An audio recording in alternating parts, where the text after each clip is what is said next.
galera das vaquejadas. Tchê, meu gibão de couro, é só rasgando e costurando. Um abraço a Pedro Ramos e todos os vaqueiros lá na Chapada Diamantina. Eu sou muito feliz por ser vaqueiro. Me criei no sertão pegando gado. Com o simples olhar de uma morena, eu fiquei para sempre apaixonado. Eu pensava que fosse brincadeira numa noite tão linda de fogueira. Sem querer segurei a sua mão. Se eu contar, pouca gente acredita que essa jovem tão linda e tão bonita é a filha mais nova do patrão.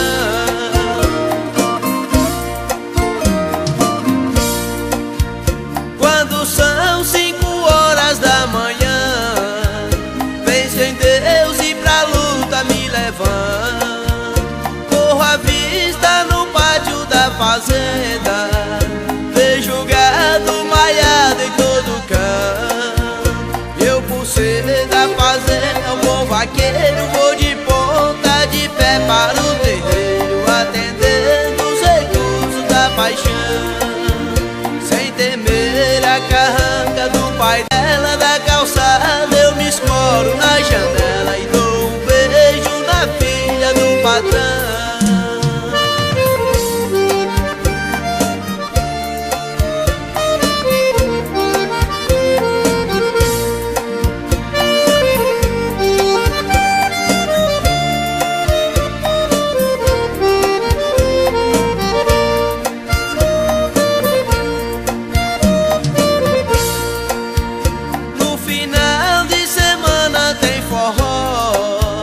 Eu termino mais cedo meu trabalho, dou comida ao cavalo e prendo o gado, guardo a sela, o gibão e o chucar. No horário marcado pra nós dois, ela chega primeiro e eu depois. O encontro da gente é no salão. Invejosos cochicham sem descanso, comentando na festa que eu só danço com a filha mais nova do patrão.